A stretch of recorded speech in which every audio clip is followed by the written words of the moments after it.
Let us look at achievement ideology. Schools promote achievement ideology. Simply means that what schools, teachers in classrooms tell students is if you achieve, if you do well, you will have a better life. So the better you are, if you get the A grade, you are better than if you get a B grade. If you're a first division, it's better than a second division, and so on. Achievement within schools, within classrooms, is different than achievement outside. Lots of students get first division.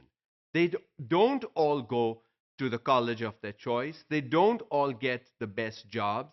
And so, is achievement really a measure of my true ability? And that is why one needs to look at achievement ideology in terms of what is achievement. Simply getting a good grade or a first division or a 4.0 CGPA is not an indication of achievement. Achievement is seen when, with whatever grade you have, whatever division you have, whatever CGPA you have, you can use the knowledge, content, information, skills to your advantage. If you can't use it, then your education was not worth it. You may have struggled, you may have memorized, you may have done whatever it took you to get the A grade.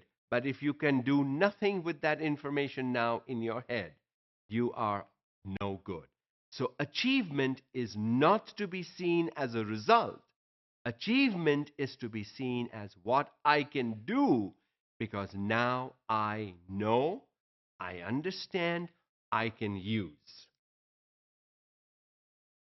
Educational expansion is best explained by status group struggle. Now, in any society, there are groups. There's the level of society, there's the middle class, there's the lower class, and now we have the upper middle class and the lower middle class, and we break society down into numbers of levels. With the expansion of knowledge, yes, the affluent, the upper class will get the education, the upper middle class will get a good education, maybe even the middle class will get a decent education. What about the lower middle class and the lower class and the have nots? What about them? How is their life going to change for the better? That expansion does not look at that lower level.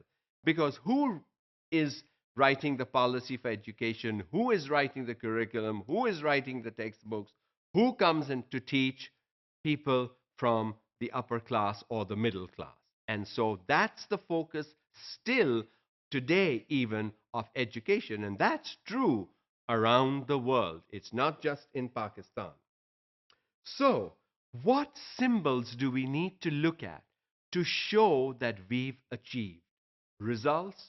No. Grades? No. What you can do? Yes.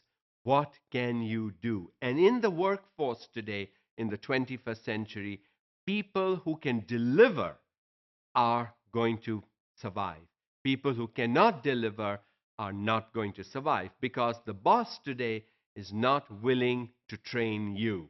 You have to come trained from school, college, university, wherever. You just have to know what to do, how to do, when to do, why to do, and prove to your boss that you know all the do's. That is what good education should help you do today. Cultural capital is passed on from families and schools. Schools exist in society, societies have communities, communities have culture. That culture has to be passed on. And culture is mannerisms, behaviors, values, it's eating, dressing, interacting with individuals. All that has to be passed on to the next generation. Cultural capital is important.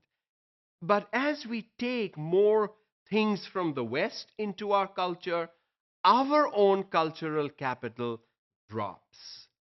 That should not happen. We can take what we want from the West, but we cannot replace it with what is in our culture. Our cultural capital must be passed on to the next generation intact. Only then will we be definitely saying that our next generation has our culture, our traditions, our values in them. Otherwise, we are going to lose a lot of young people to the West.